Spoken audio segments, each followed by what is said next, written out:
ನಮಸ್ತೆ ವೀಕ್ಷಕರೇ, ಈ ವಿಡಿಯೋದಲ್ಲಿ ನಾನು ನಿಮಗೆ ತಿಳಿಸ್ಕೊಡ್ತಾ ಇರೋದು PFನ ಬಗ್ಗೆ ತಿಳಿಸ್ಕೊಡ್ತಾ ಇದ್ದೀನಿ. PF ವೆಬ್ಸೈಟ್ ತುಂಬ ಅಪ್ಡೇಟ್ ಆಗಿದೆ. ಇವಾಗ ಲಾಗಿನ್ ಆಗಿರ್ಬೋದು, ಪಾಸ್ವರ್ಡ್ನ ಕ್ರಿಯೇಟ್ ಮಾಡೋದಾಗಿರ್ಬೋದು, ಮತ್ತು ಪಾಸ್ಬುಕ್ನ ಚೆಕ್ ಮಾಡೋದು ಹೇಗೆ ಅದು ಕೂಡ ತುಂಬ ಅಪ್ಡೇಟ್ ಆಗಿದೆ. ಇವಾಗ ತುಂಬ ಸಿಂಪಲ್ ಆಗಿದೆ ಅಂತ ಹೇಳ್ಬೋದು. ಯಾವ ಥರ ಸಿಂಪಲ್ ಆಗಿದೆ ಅಂತ ಅಂದ್ಬಿಟ್ಟು ಈ ವಿಡಿಯೋದಲ್ಲಿ ನಿಮಗೆ ಸ್ಟೆಪ್ ಬೈ ಸ್ಟೆಪ್ ಆಗಿ ಲೈವಲ್ಲಿ ನಿಮಗೆ ತಿಳಿಸ್ಕೊಡ್ತಾ ಹೋಗ್ತೀನಿ. ಎಲ್ಲೂ ಸ್ಕಿಪ್ ಮಾಡದೆ ಪೂರ್ತಿಯಾಗಿ ವಿಡಿಯೋನ ನೋಡಿ ಅಂತ ಹೇಳ್ತಾ, ವಿಡಿಯೋನ ಶುರು ಮಾಡೋದಕ್ಕೂ ಮುಂಚೆ ನನ್ನ ಚಾನಲ್ಗೆ ಯಾರೆಲ್ಲ ಸಬ್ಸ್ಕ್ರೈಬ್ ಆಗಲ್ಲ ಪ್ಲೀಸ್ ಸಬ್ಸ್ಕ್ರೈಬ್ ಆಗಿ ಬೆಲ್ ಐಕನ್ ಒತ್ತಿ, ಏಕೆಂದರೆ ನನ್ನ ಹೊಸ ವೀಡಿಯೋಸ್ ನಿಮಗೆ ಫಸ್ಟಾಗಿ ಶೋ ಆಗುತ್ತೆ ಅಂತ ಹೇಳ್ತಾ ಬನ್ನಿ ವಿಡಿಯೋನ ಶುರು ಮಾಡೋಣ. ನೋಡ್ತಾ ಇರ್ಬೋದು, ನಿಮ್ಮ ಗೂಗಲ್ಗೆ ಹೋಗಿ ಸರ್ಚ್ ಕೊಡಿ PF PF ಅಂತ ಹಾಕೋದು ಬರುತ್ತೆ, ಇಲ್ಲಾಂದರೆ PF ಮೆಂಬರ್ ಹೋಮ್ ಅಂತ ಹಾಕೋದು ಸಾಕು. ಸರ್ಚ್ ಮಾಡೋದು ಈ ಥರ ವೆಬ್ಸೈಟ್ ಓಪನ್ ಆಗುತ್ತೆ. ಅದರಲ್ಲಿ ಈ ಥರ ಸರ್ವಿಸ್ ಅಂತ ಇದಿಲ್ಲ, ಅದ್ರ ಮೇಲೆ ಕ್ಲಿಕ್ ಮಾಡಿದ್ರೆ ನಿಮ್ಮ ಮೇನ್ ಪೇಜು ಮೆಂಬರ್ ಹೋಮ್ ಅಂತ ಕೆಳಗಡೆ ಕಾಣುತ್ತೆ. ಆ ಮೆಂಬರ್ ಹೋಮ್ ಮೇಲೆ ಕ್ಲಿಕ್ನ ಮಾಡಬೇಕಾಗತ್ತೆ. ಇಲ್ಲಾಂದರೆ ನಾನು ಡಿಸ್ಕ್ರಿಪ್ಷನಲ್ಲಿ ಕೊಟ್ಟಿರ್ತೀನಿ ಡೈರೆಕ್ಟಾಗಿ ಮೆಂಬರ್ ಹೋಮ್ದು. ನೋಡ್ತಾ ಇಲ್ಲ, ಈ ಪೇಜು ಲಿಂಕನ್ನು ನಾನು ಡಿಸ್ಕ್ರಿಪ್ಷನಲ್ಲಿ ಕೊಟ್ಟಿರ್ತೀನಿ.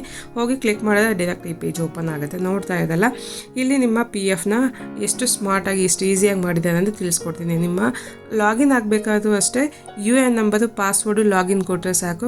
ಒಂದು OTP ಬರುತ್ತೆ, ಆ OTP ಆಗಿ ಲಾಗಿನ್ ಆಗ್ಬೋದು. ಮೊದಲಾದ ಕ್ಯಾಪ್ಚರ್ ಕೋಡು ಅದು ಇದು ಹಾಕಬೇಕಾಗಿತ್ತು. ಇವಾಗ ಜಸ್ಟ್ ಸಿಂಪಲ್ಲಾಗಿ ಮಾಡೋದು. ಇವಾಗ ಪಾಸ್ವರ್ಡ್ನ ಯಾವ ಥರ ಸಿಂಪಲ್ಲಾಗಿ ಮಾಡಿದ್ದಾರೆ ಅನ್ನೋದು ಕೂಡ ನಾನು ಇಲ್ಲಿ ತಿಳಿಸ್ಕೊಡ್ತಾ ಹೋಗ್ತೀನಿ. ಇಲ್ಲಿ ಕೆಳಗಡೆ ಫರ್ಗೆಟ್ ಪಾಸ್ವರ್ಡ್ ಅಂತಿದ್ದಿಲ್ಲ, ಅದ್ರ ಮೇಲೆ ಕ್ಲಿಕ್ನ ಮಾಡಿ. ಕ್ಲಿಕ್ ಮಾಡಿದ ತಕ್ಷಣ ನಿಮ್ಗೆ ಈ ಥರ ಹೊಸ ಪೇಜ್ ಒಂದು ಓಪನ್ ಆಗುತ್ತೆ. ಇಲ್ಲಿ ನೋಡ್ತಾ ಇದ್ದಾರೆ ಫರ್ಗೆಟ್ ಪಾಸ್ವರ್ಡ್ ಅಂತ ಅಂದ್ಬಿಟ್ಟು ಇಲ್ಲಿ ತೋರಿಸ್ತಾ ಇದೆ. ತುಂಬಾ ಈಸಿಯಾಗಿ ಸಿಂಪಲ್ಲಾಗಿ ಮಾಡಲಾಗಿದೆ. ಯಾವುದನ್ನ ಲಾಗಿನ್ ಆಗಿರ್ಬೋದು ಮತ್ತು ಪಾಸ್ವರ್ಡ್ನ ಕ್ರಿಯೇಟ್ ಮಾಡೋದಾಗಿರ್ಬೋದು, ತುಂಬ ಈಸಿಯಾಗಿ ಸಿಂಪಲ್ಲಾಗಿ ಮಾಡಲಾಗಿದೆ. ಜಸ್ಟ್ ನಿಮ್ಮ UN number, name, date of birth ಇಷ್ಟು ಹಾಕ್ಬಿಟ್ಟು ಕ್ಯಾಪ್ಚರ್ ಕೋಡ್ ಹಾಕಿ ಲಾಗಿನ್ ಆದರೆ ಸಾಕು, ನಿಮಗೆ ಪಾಸ್ವರ್ಡ್ನ ಕ್ರಿಯೇಟ್ ಮಾಡ್ಕೊಳೋದಿರುತ್ತೆ. ಲಾಸ್ಟ್ ಟೈಮ್ ನಿಮಗೆ ಆ ಲಿಂಕು ಕೂಡ ನಾನು ಡಿಸ್ಕ್ರಿಪ್ಷನಲ್ಲಿ ಹಾಕಿರ್ತೀನಿ, ನೋಡ್ಬೋದು. ಹೋಗಿ ಲಾಸ್ಟ್ ಹಳೆ ಪಾಸ್ವರ್ಡ್ನ ಕ್ರಿಯೇಟ್ ಮಾಡೋದು ಹೇಗಿತ್ತು ಅಂತ. ಅದಕ್ಕೂ ಇದಕ್ಕೂ ತುಂಬ ವ್ಯತ್ಯಾಸ ಇದೆ. ಅದಕ್ಕಿಂತ ಇದು ತುಂಬ ಈಸಿಯಾಗಿ ಮಾಡಲಾಗಿದೆ.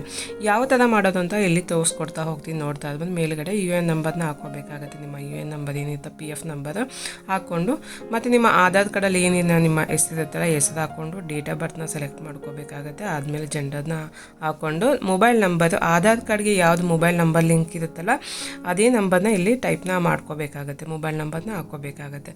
ಅದಾದಮೇಲೆ ಕೆಳಗಡೆ ಒಂದು ಚೆಕ್ ಬಾಕ್ಸ್ ಇದೆ, ನೋಟಲ್ಲಿ ಕೂಡ ಕೊಡಲಾಗಿದೆ. ಆಧಾರ್ ಕಾರ್ಡ್ ವೆರಿಫಿಕೇಷನ್ ಆಗುತ್ತೆ, OTP ಇಂದ ವೆರಿಫಿಕೇಷನ್ ಆಗುತ್ತೆ ಅಂತ ಅಂದ್ಬಿಟ್ಟು ತೋರಿಸಲಾಗಿದೆ. ಆಧಾರ್ ಕಾರ್ಡ್ ಲಿಂಕ್ ಆಗಿದೆ ಅಂತ ಮೊಬೈಲ್ ನಂಬರ್ನೇ ಹಾಕ್ಕೊಂಡು ಇಲ್ಲಿ ಚೆಕ್ ಬಾಕ್ಸ್ ಇದೆಯಲ್ಲ, ಚೆಕ್ ಬಾಕ್ಸ್ನ ಕ್ಲಿಕ್ ಮಾಡಿ. ಅದಾದಮೇಲೆ ಕ್ಯಾಪ್ಚರ್ ಕೋಡ್ ಕಾಣ್ತಾ ಇದೆ, ಕ್ಯಾಪ್ಚರ್ ಕೋಡ್ನ ಟೈಪ್ ಮಾಡಿಕೊಂಡು ಗೆಟ್ ಅಥೆಂಟಿಕೇಷನ್ ಅಂತಿದೆಯಲ್ಲ ಅದ್ರ ಮೇಲೆ ಕ್ಲಿಕ್ನ ಮಾಡಿ. ಕ್ಲಿಕ್ ಮಾಡಿದ ತಕ್ಷಣ ನಿಮಗೆ ನೆಕ್ಸ್ಟ್ ಪೇಜಲ್ಲಿ ಓಪನ್ ಆಗುತ್ತೆ. ಇಲ್ಲಿ ನೋಡ್ತಾ ಇದ್ದಾರೆ OTP has been successfully send to your mobile number ಅಂತ ತೋರಿಸ್ತಾ ಇದೆ. ಏನು ಮೊಬೈಲ್ ನಂಬರ್ ಲಿಂಕ್ ಇರುತ್ತಲ್ಲ ಆಧಾರ್ ಕಾರ್ಡ್ಗೆ, ಆ ನಂಬರ್ಗೆ OTP ಹೋಗಿರುತ್ತೆ, 6 ನಂಬರ್ಸ್ ಅಂತ OTP ಹೋಗಿರುತ್ತೆ.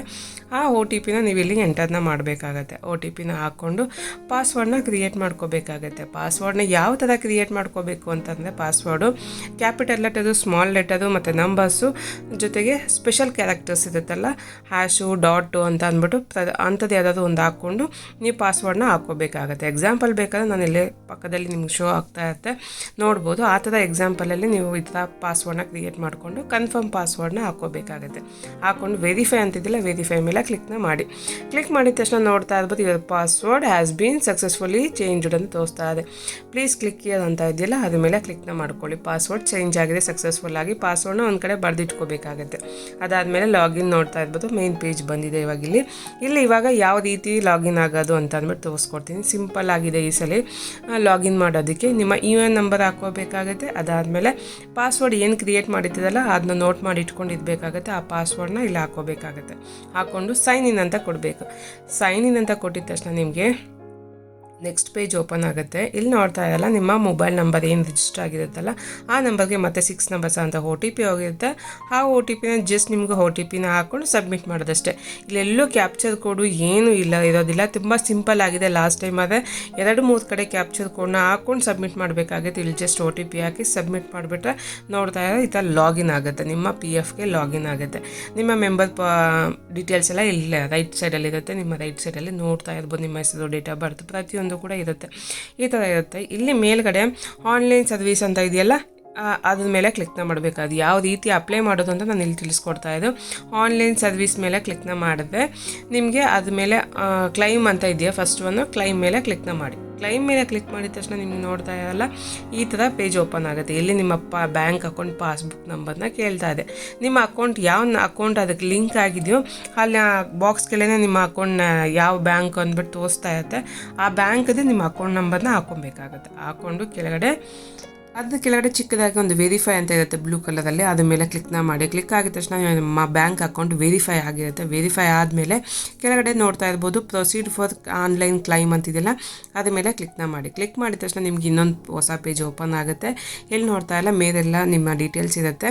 ಇಲ್ಲಿ ಸೆಲೆಕ್ಟ್ ಕ್ಲೈಮ್ ಅಂತ ಇದೆಯಲ್ಲ ಅದ್ರ ಮೇಲೆ ಕ್ಲಿಕ್ ಮಾಡಿದ್ರೆ ನಿಮಗೆ ಇನ್ನೂ ಕೆಲಸ ಮಾಡ್ತಾ ಇದೆ ಅಂತಂದರೆ ಅಡ್ವಾನ್ಸ್ ಅಂತ ತೋರಿಸುತ್ತೆ. PF ಅಡ್ವಾನ್ಸ್ ಅಂತ ಅಂದ್ಬಿಟ್ಟು ಈ ಥರ ತೋರಿಸುತ್ತೆ. ಅದ ಮೇಲೆ ಕ್ಲಿಕ್ ಮಾಡಿದ್ರೆ ನೆಕ್ಸ್ಟು ಅಷ್ಟು ಆಪ್ಷನ್ಗಳು ಓಪನ್ ಆಗುತ್ತೆ. ಯಾವ ನಿಮ್ಮ ಕಂಪನಿ ಯಾವುದು, ಯಾವ ಕಂಪನಿಯಲ್ಲಿ ಕೆಲಸ ಮಾಡ್ತಾರೆ, ಕಂಪನಿ ಯಾವುದು, ಮತ್ತು ನೀವು ಏನಕ್ಕೋಸ್ಕರ ನೀವು ಅಮೌಂಟ್ ತೆಗಿತಾ ಇದ್ದೀರಾ ಅಂತ ಸೆಲೆಕ್ಟ್ ಮಾಡ್ಕೋಬೇಕಾಗತ್ತೆ. ಏನಕ್ಕೋಸ್ಕರ ಅಮೌಂಟು ನೀವು ತೆಗಿತಾ ಇರೋ ಅಮೌಂಟು ಅಂತ. ಅದಾದಮೇಲೆ ನಿಮ್ಗೆ ಎಷ್ಟು ಅಮೌಂಟ್ ಬೇಕು ಅಂತ ಕೂಡ ಇಲ್ಲಿ ಹಾಕೋಬೇಕಾಗತ್ತೆ. ನಿಮಗೆ ಬೇಗ ಬೇಕು ಅಮೌಂಟು ಅಂದರೆ ಇಲ್ನೆಸ್ ಅಂತ ಆಗ್ತದೆ, ನಿಮಗೆ ಬೇಗ ಅಮೌಂಟು ಬರುತ್ತೆ. ಸರ್ವಿಸ್ ಮೇಲೆ ಡಿಪೆಂಡ್ ಆಗುತ್ತೆ. ನೀವು ಬೇರೆ ಯಾವುದೇ ಆಪ್ಷನ್ ಮಾಡೋದ್ಕೊಂಡು ನಿಮ್ಮ ಸರ್ವಿಸ್ ಮೇಲೆ ಡಿಪೆಂಡ್ ಆಗುತ್ತೆ. ನೀವು ಒಂದು 5 ವರ್ಷ 2 ವರ್ಷ 3 ವರ್ಷ ಕೆಲಸ ಮಾಡಿದರೆ ಜಸ್ಟ್ ಇಲ್ನೆಸ್ ಅಂತಲೇ ಹಾಕ್ಕೊಳ್ಳಿ, ಬೇರೆ ಯಾವುದೇ ಆಪ್ಷನ್ ಹಾಕೋದು ನಿಮಗೆ ಜಾಸ್ತಿ ಅಮೌಂಟ್ ಬರೋದಿಲ್ಲ. ಅದಾದಮೇಲೆ ನೋಡ್ತಾ ಇರ್ಬೋದು ನಿಮ್ಮ ಅಡ್ರೆಸ್ನ ಕೇಳುತ್ತೆ. ನಿಮ್ಮ ಅಡ್ರೆಸ್ ಏನಿರುತ್ತೋ ಆಧಾರ್ ಕಾರ್ಡಲ್ಲಿರೋ ಅಡ್ರೆಸ್ನ ನೀವು ಇಲ್ಲಿ ಟೈಪ್ನ ಮಾಡ್ಕೋಬೋದು. ಅಡ್ರೆಸ್ನ ಹಾಕ್ಕೊಂಡು ಅದಾದಮೇಲೆ ಕೆಳಗಡೆ ಬಂದರೆ ಇಲ್ಲಿ ಕೂಡ ಅಪ್ಡೇಟ್ ಆಗಿದೆ, ಸಿಂಪಲ್ ಆಗಿದೆ. ಮೊದಲಿನ ಥರ ಇಲ್ಲ, ಇದು ಕೂಡ ತುಂಬ ಸಿಂಪಲ್ ಆಗಿದೆ. ಇಲ್ಲ ಲಾಸ್ಟು ಸಬ್ಮಿಟ್ ಮಾಡೋ ಆಪ್ಷನ್ ಇಲ್ಲಿ ನೋಡ್ತಾ ಇಲ್ಲ, ಲಾಸ್ಟಲ್ಲಿ ಚೆಕ್ ಬಾಕ್ಸ್ ಒಂದಿದೆ. ಆ ಚೆಕ್ ಬಾಕ್ಸ್ ಮೇಲೆ ಕ್ಲಿಕ್ನ ಮಾಡಿದ್ರೆ ನಿಮಗೆ ನೆಕ್ಸ್ಟ್ ಆಪ್ಷನ್ ತೋರಿಸುತ್ತೆ. ಇಲ್ಲ ಅಂದರೆ ಆಪ್ಷನ್ನೇ ತೋರಿಸಲ್ಲ. ಆ ಚೆಕ್ ಬಾಕ್ಸೇ ಮೇಯ್ನ್ ಆಗಿರುತ್ತೆ. ಆ ಚೆಕ್ ಬಾಕ್ಸ್ ಮೇಲೆ ಕ್ಲಿಕ್ ಮಾಡಿದ ತಕ್ಷಣ ಗೆಟ್ ಆಧಾರ್ OTP ಅನ್ನೋ ಆಪ್ಷನ್ ಓಪನ್ ಆಗುತ್ತೆ. ಅದ್ರ ಮೇಲೆ ಕ್ಲಿಕ್ನ ಮಾಡಬೇಕಾಗುತ್ತೆ. ಅದ್ರ ಮೇಲೆ ಕ್ಲಿಕ್ ಮಾಡಿದ್ರೆ ನಿಮಗೆ ಆಧಾರ್ ಕಾರ್ಡ್ಗೆ ಏನು ಮೊಬೈಲ್ ನಂಬರ್ ಲಿಂಕ್ ಇರುತ್ತಲ್ವ ಆ ನಂಬರ್ಗೆ ಒಂದು OTP ಹೋಗಿರುತ್ತೆ, 6 ನಂಬರ್ಸ್ ಅಂತ OTP. ಆ OTPನ ಇಲ್ಲಿ ಹಾಕ್ಕೋಬೇಕಾಗುತ್ತೆ. OTPನ ಹಾಕ್ಕೊಂಡು ಕೆಳಗಡೆ ನೋಡ್ತಾ ವ್ಯಾಲಿಡೇಟ್ OTP ಅಂತ ಅಂದ್ಬಿಟ್ಟು ಸಬ್ಮಿಟ್ ಕ್ಲೈಮ್ ಅಂತ ಅದ್ರ ಮೇಲೆ ಕ್ಲಿಕ್ನ ಮಾಡಬೇಕಾಗತ್ತೆ. OTP ಹಾಕ್ಕೊಂಡು ಅದನ್ನ ಕ್ಲಿಕ್ ಮಾಡಿದ್ರೆ ನಿಮಗೆ ಕ್ಲೈಮ್ ಸಕ್ಸಸ್ಫುಲ್ ಆಗಿ ಕ್ಲೈಮ್ ಆಗುತ್ತೆ. ನೋಡೋದಲ್ಲ, ಇದು ಕೂಡ ಅಪ್ಡೇಟ್ ಆಗಿದೆ. ಇದು ಅಪ್ಡೇಟ್ ಆಗಿ ಏನಿಲ್ಲ ಅನ್ನೋ 1 ತಿಂಗಳಾಗಿದೆ ಅಷ್ಟೇ, 1-2-3 ತಿಂಗಳಾಗಿದೆ. ಇದು ಹೊಸದಾಗಿ ಅಪ್ಡೇಟ್ ಆಗಿರೋ ಅಂಥದ್ದು. ಹಾಕಿದ ತಕ್ಷಣ ನೋಡಿ OTP ಹಾಕಿ ಸಬ್ಮಿಟ್ ಆಗಿದ ತಕ್ಷಣ ಕ್ಲಿಕ್ ಇರೋದು ನಿಮ್ಮ ಸಕ್ಸಸ್ಫುಲ್ ಆಗಿ ಸಬ್ಮಿಟ್ ಆಗಿದೆ. ಕ್ಲಿಕ್ ಇರೋದ್ಮೇಲೆ ಕ್ಲಿಕ್ ಮಾಡಿದ್ರೆ ನಿಮ್ಮ ಅಕ್ನಾಲೇಜ್ಮೆಂಟ್ ಕೂಡ ಇದು ಜನ್ರೇಟ್ ಆಗಿ ಬರುತ್ತೆ. ನೀವೇನು ಅಪ್ಲೈ ಮಾಡಿದ್ದೀರಲ್ಲ ಈ ಥರ ಅಕ್ನಾಲೇಜ್ಮೆಂಟ್ ಹಾಕಿ ಜನ್ರೇಟ್ ಆಗಿ ಬರುತ್ತೆ. ಇಲ್ನೆಸ್ ಅಂತ ಅಪ್ಲೈ ಮಾಡಿದ್ರೆ ಫಸ್ಟ್ ಟೈಮು ನಿಮ್ಗೆ ಏನಿಲ್ಲ ಅಂದರೆ 3-4 ಡೇಸಲ್ಲೇ ಬಂದುಬಿಡುತ್ತೆ ದುಡ್ಡು ಅಮೌಂಟ್ ಅಕೌಂಟ್ಗೆ. ಆದರೆ ಇವಾಗ ಸರ್ವರ್ ಇಶ್ಯೂ ಇರೋ ಕಾರಣ ಇವಾಗ ಅಟ್ ಪ್ರೆಸೆಂಟಲ್ಲಿ ನಿಮಗೆ ಸ್ವಲ್ಪ ಲೇಟ್ ಆಗ್ತಾ ಇದೆ, ತುಂಬ ಲೇಟಾಗಿ ಬರ್ತಾ ಇದೆ. ಒಂದು 10 ದಿನ 15 ದಿನ ಲೇಟ್ ಆಗ್ತಾ ಇದೆ. ನಿಮ್ಗೆ ಏನೇ ಮಾಡೋದು ನಿಮಗೆ ದುಡ್ಡು ಬಂದಿಲ್ಲ ಅಂದರೆ ನಿಮಗೆ ಮೊಬೈಲ್ಗೆ ಒಂದು ಮೆಸೇಜ್ ಬಂದೇ ಬರುತ್ತೆ. ಕ್ಯಾನ್ಸಲ್ ಆದರೂ ಒಂದು ಮೆಸೇಜ್ ಬರುತ್ತೆ, ದುಡ್ಡು ಬಂದರೂ ಕೂಡ ನಿಮ್ಗೊಂದು ಮೆಸೇಜ್ ಬರುತ್ತೆ. ಏನು ತಲೆ ಕೆಡಿಸ್ಕೊಳ್ಳೋ ಅವಶ್ಯಕತೆ ಇರೋದಿಲ್ಲ. ನೋಡೋದಲ್ಲ ಯಾವ ರೀತಿ ನಿಮ್ಮ ಪಾಸ್ವರ್ಡ್ನ ಕ್ರಿಯೇಟ್ ಮಾಡೋದು ಹೇಗೆ, ಮತ್ತು ಯಾವ ರೀತಿ ಲಾಗಿನ್ ಆಗೋದು ಹೇಗೆ, ಯಾವ ರೀತಿ ನಿಮ್ಮ PFಗೆ ಅಡ್ವಾನ್ಸ್ಗೆ ಅಪ್ಲೈ ಮಾಡೋದು ಹೇಗೆ ಅಂತ ಅಂದ್ಬಿಟ್ಟು ಸ್ಟೆಪ್ ಬೈ ಸ್ಟೆಪ್ ಆಗಿ ನಿಮಗೆ ತಿಳಿಸ್ಕೊಟ್ಟಿದ್ದೀನಿ ಹೊಸ ಅಪ್ಡೇಟನ್ನು. ಈ ವಿಡಿಯೋ ನಿಮಗೆಲ್ಲ ಯೂಸ್ ಆಗಿದೆ ಅಂದ್ಕೊಳ್ತೀನಿ. ನಿಮ್ಮ ಫ್ರೆಂಡ್ಸ್ಗಳ ಜೊತೆ ಇದನ್ನು ಶೇರ್ ಮಾಡ್ಕೊಳ್ಳಿ, ಲೈಕ್ ಮಾಡಿ, ಶೇರ್ ಮಾಡಿ, ಕಮೆಂಟ್ ಮಾಡಿ ತಿಳಿಸಿ. ಈ ವಿಡಿಯೋನ ಪೂರ್ತಿಯಾಗಿ ನೋಡಿದ್ದಕ್ಕೆ ಧನ್ಯವಾದಗಳು. ಸಿಗೋಣ ಮತ್ತೊಂದು ಹೊಸ ವಿಡಿಯೋದಲ್ಲಿ.